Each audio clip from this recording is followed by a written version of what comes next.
প্রশ্নটা এরকম করতে পারে যে আপনি নিজেকে যথেষ্ট, মানে এই প্রশ্নটার একটু লেয়ার আছে, এটার প্রথম প্রশ্নটা একটু করে নেই।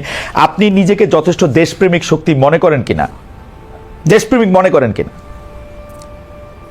আমি নিজেকে দেশপ্রেমিক মনে করি, তবে এটা হচ্ছে ওকে ফাইন, হ্যাঁ ইয়েস। না আপনি আরেক লাইন বলেন, বলেন বলেন, অসুবিধা নেই, অসুবিধা না আমি দেশপ্রেমিক মনে করি, দেশপ্রেমিক মনে করেন। ওকে, জামায়াত ইসলামের আমির বলেছেন দেশে পরীক্ষিত দেশপ্রেমিক শক্তি দুটা, একটা হচ্ছে সেনাবাহিনী আর একটা হচ্ছে জামায়াত। আমাদের প্রশ্ন হচ্ছে আপনি তার বক্তব্যের সাথে একমত কিনা। দুই হচ্ছে যদি একমত না হন, দেশপ্রেমিক হইতে হলে আপনাকে সেনাবাহিনীর অংশ হইতে হবে অথবা জামায়াতের অংশ হইতে হবে, আপনি কোনটা? আমি জামাত নেতার এই বক্তব্য আমি শুনি নাই। আমি কি পড়ে শোনাবো কোটেশন? আমি দায়িত্ব নেই, আমি কোটেশন। জামায়াতের যদি জামায়াত থেকে ধরেন এই ধরনের বক্তব্য যদি এসে থাকে, আমি এই বক্তব্যের সাথে মানে আমি জানি এই ধরনের বক্তব্য উনি দিয়েছেন কিনা, আর যদি দিয়েও থাকেন তাহলে এটা নিয়ে আলোচনা আমার জায়গা থেকে আমি আলোচনার জন্য এই বাইঙ্গা পজিশন আমি যেতে চাই না যে ওই পলিটিক্যাল পার্টি সাবস্ক্রিপশন করলে আমি দেশপ্রেমিক। ওইটা হচ্ছে এক ধরনের একটা জিনিস একটা প্যারিকুয়াল, একটা হচ্ছে আইডিয়া যে আমি এই আইডিওলজি থাকলেই হচ্ছে আমি দেশপ্রেমিক, আর ওই আইডিওলজি হলে দেশপ্রেমিক না, এই ধরনের ধারণাতে আমি বিশ্বাস করি না। আচ্ছা ঠিক আছে, ধরেন এটা এই বাইনারি ধারণাতে আপনি বিশ্বাস না করলেন, সেনাবাহিনী নিয়ে আপনি কি মনে করেন? আপনি কি মনে করেন বাংলাদেশের সেনাবাহিনী একটা পরীক্ষিত দেশপ্রেমিক শক্তি?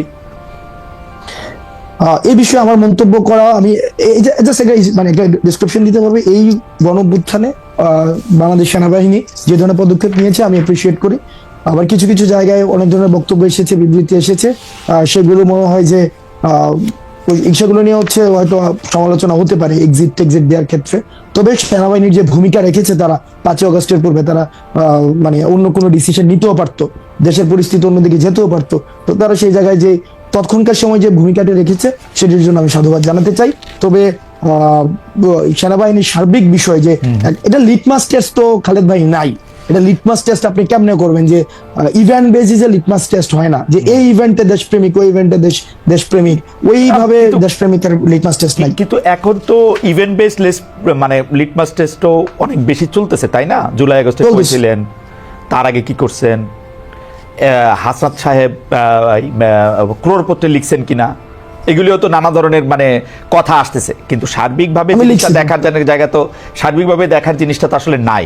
তো এইটা তো আসলে অনেক সময় অনেক জায়গায় অনেক হার্ট করে যে মানে ধরেন এইটা ভাই সার্বিকভাবে আপনি মানে এই সার্বিক জায়গায় যদি আপনি আওয়ামী লীগকে রাখেন, এই সার্বিকভাবে যদি আপনি এই জায়গায় গত একটা দীর্ঘ সময় ধরে যে যেই রাজনৈতিক দলের কারণে খালেদ মহিউদ্দিনরা দেশে সাংবাদিকতা করতে পারে নাই, ওদেরকে যদি এই সার্বিক এই এই এই এই ফরম্যাটে রাখেন, এই কম্প্রিহেন্সিভের ব্যাপারটায় রাখেন, তাইলে আওয়ামী লীগ ছাড়া ওই সার্বিকতার মধ্যে আমি সবাইকে রাখতে চাই। কিন্তু এই জায়গায় আওয়ামী লীগ আসবে। আচ্ছা, আওয়ামী লীগ বাদ দিয়ে বাকি সবাইকে রাখতে চান। একটা প্রশ্ন চলে আসে যে আপনি আওয়ামী লীগকে মানে প্রশ্ন আমি অন্যভাবে করি যে ধরেন এখন একটা বড় কথা আছে হচ্ছে যে মুজিববাদকে বাদ দেওয়ার, মানে যেই কথাগুলিকে মুজিববাদ হিসাবে বলা হইতেছে আর কি, সেইগুলিকে বাদ দেওয়ার। যেমন 31শে জুলাইও আমরা এটার মধ্যে দেখলাম যে মুজিববাদের আপনারা কবর করতে চান। এখন মুজিববাদ বলতে আসলে এক্স্যাক্টলি কোনটা? কারণ আমরা কিন্তু দেখেছি যে বৈষম্য বিরোধী ছাত্র আন্দোলনের সময়ও আমরা কিন্তু এটা একদম দেখেছি যে শেখ মুজিবের ভাষণ, বঙ্গবন্ধুর ভাষণ, 7 মার্চের ভাষণকে ইন্সপিরেশন হিসেবে ব্যবহার করার, যেটা আসলে আপনাদের সমন্বয়কদের মধ্যে থেকে কেউ কেউ এটা ব্যবহার করেছেন। আমরা দেখেছি ওই সময়কার স্লোগান ব্যবহার করার, তার কথা বলে মানুষকে ইন্সপায়ার্ড করার। তো এইটার এখন যে আবার আপনারা মুজিববাদের কবর চাচ্ছেন, সেইটার কারণ কি যে আপনারা পপুলিস্ট জায়গাটা থেকে মানে জনতুষ্টিমূলক এই জায়গাটা থেকে এটা ধরতে চাচ্ছেন, নাকি ব্যাপারটা এরকম যে ওই সময় আপনারা এটা করেছেন যাতে আপনারা একটা কৌশল নিতে পারেন, যেই কৌশলে আবার বেশি লোক আপনাদের প্রতি আকৃষ্ট হতে পারে? কোনটা, মানে ওই সময়টা কৌশল ছিল নাকি এখনকারটা কৌশল? দুইটা তো দুই অবস্থা, তাই না? আচ্ছা, আমি আপনি আমার জন্য সহজ করে দিয়েছেন। এই মুজিববাদ হচ্ছে ওই আইডিয়াটা, আমি যখন আমার একটা যৌক্তিক দাবির জন্য দাঁড়াবো, তখন আমাকে সেন্স অফ উইনেস ডেভেলপ করতে হয় এই মুজিবের খুঁটির উপর দিয়ে। অর্থাৎ আমি এই মুজিবের খুঁটিতে আসি, এই মুজিব আইডিয়ার মধ্যে আমি বিশ্বাস করি, তাইলে হচ্ছে আমি যৌক্তিক দাবি জানাইতে পারবো। ক্যাম্পাসগুলোতে কি অবস্থা ছিল? ক্যাম্পাসগুলোতে অবস্থা ছিল আপনি কোন একটা যৌক্তিক দাবি নিয়ে দাঁড়ান, আপনাকে দাবি জানাবেন আপনি 3 দিন, আর আপনাকে বাকি 5 দিন আপনাকে বারবার বলতে হবে আমি কোনো রাজনীতি করি না। আমি এটা একটা অরাজনৈতিক দাবি, এটা অরাজনৈতিক দাবি। এবং এই দাবিটাকে হচ্ছে যথাযথ করার জন্য আপনাকে বারবার হচ্ছে বলতে হবে যে কি ওই যে বঙ্গবন্ধুর বাংলায় বৈষম্য ঠাঁই নাই, অর্থাৎ বঙ্গবন্ধুর সাবস্ক্রিপশন ছাড়া, বঙ্গবন্ধুর খুঁটি ধরা ছাড়া আপনি কোনো একটা যৌক্তিক কোনো একটা দাবি দাঁড়াই করাইতে পারবেন না। ওই আইডিয়াটা হচ্ছে সামগ্রিকভাবে হচ্ছে মুজিববাদী আইডিয়া, অর্থাৎ রাষ্ট্রের সবকিছুকে একটা সেন্ট্রালাইজড একটা আইডিয়া থেকে সেখানে ম্যানিপুলেটেড হবে, এবং ওই আইডিয়াটা হচ্ছে আনক্রিটিক্যাল আইডিয়া। এই আইডিয়াটাকে আপনি কখনোই ক্রিটিক করতে পারবেন না।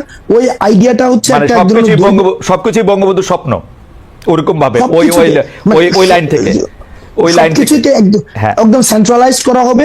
ওই আইডিয়াটাই হচ্ছে মুজিববাদী আইডিয়া। এখন এটার ভাই এটা একটা হিস্ট্রিক্যাল ন্যারেশন আছে, এটার এটা সামাজিক এক ধরনের ব্যাখ্যা রয়েছে, অর্থনৈতিক এক ধরনের ব্যাখ্যা রয়েছে, এই জিনিসটা সামাজিক বাস্তবতার এক ধরনের ব্যাখ্যা রয়েছে। এটা তো ম্যাথস না যে এটা হচ্ছে এই মুজিববাদের এই আইডিয়াটা তো আসলে ফর্মুলেটেড বা মানে হিসাবটা কি, এটা কি হাসিনা সরকারের সময় মুজিববাদের আইডিয়াটা হয়েছে, নাকি মুজিববাদের আইডিয়া শেখ মুজিবুর রহমানের সময়ও ছিল?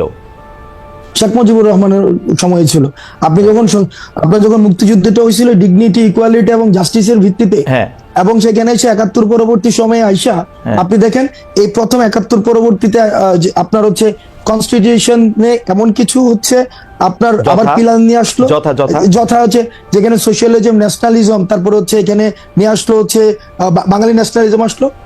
কিন্তু এগুলি তো আওয়ামী লীগেরও মূলনীতি না, এটা আওয়ামী লীগের নীতিও না, মানে এটা মানে দেখেন মুক্তিযুদ্ধটা, হ্যাঁ এটা হচ্ছে এটা কাদের মূলনীতি? এই মূলনীতিটা ছিল ভারত এবং সোভিয়েত পন্থী যেসব মুক্তিযুদ্ধের সময়, সেই সময় দুইটা স্ট্রিম ছিল। আপনি যদি তৎকালীন সময়, আমি চেষ্টা করছি এখন পড়ার বা আগেও পড়ার চেষ্টা করেছি, তৎকালীন সময় বদরুদ্দিন উমর এবং হচ্ছে ভাষা নিয়ে আপনার লেখাগুলা যখন পড়ছি বা পড়ি, তখন দেখতে পাচ্ছি যে এখান থেকে কিন্তু একটা ব্যাপক একটা বিভাজন ছিল।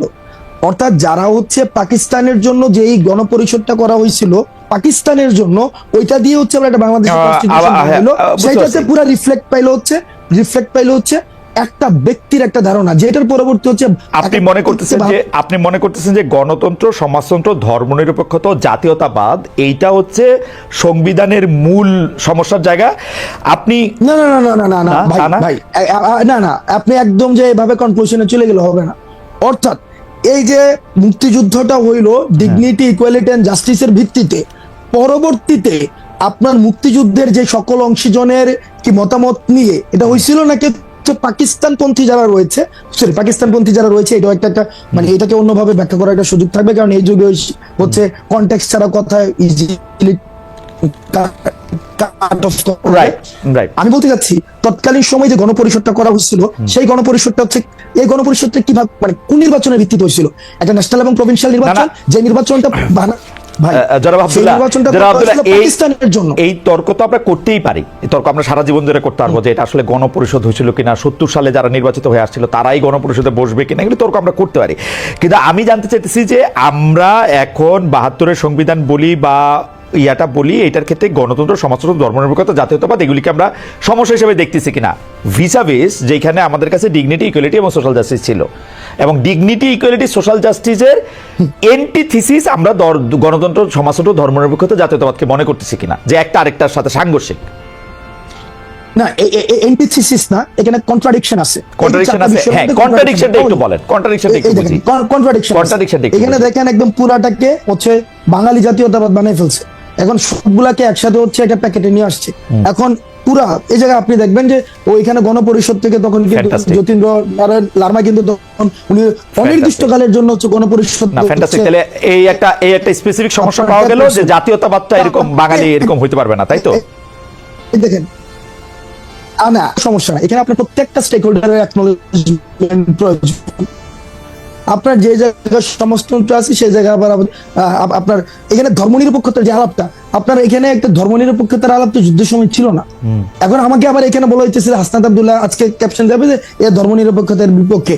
এটা এই ধরনের একটা ছোট 2 লাইনের 4 লাইনের আলাপ আলোচনা দেওয়া সম্ভব না। সংবিধান বিশেষজ্ঞ এটা আমি বুঝতে পারছি যে আমরা একটু মুভ অন করি। তার মানে আপনি বলতে চাইতেছেন যে ধর্মনিরপেক্ষতার আলাপটা আলাদা, কিন্তু সংবিধানে ধর্মনিরপেক্ষতা রাখা দরকার ছিল না, এটা রাখা হয়েছে, তাই কি? রাখা হয়েছে এবং এটাকে এখন বাদ দেওয়া mandate টা কিভাবে আসছে এটাকে কি এখন এটার বাদ দেওয়া mandate- দরকার মনে করতেছেন আপনি?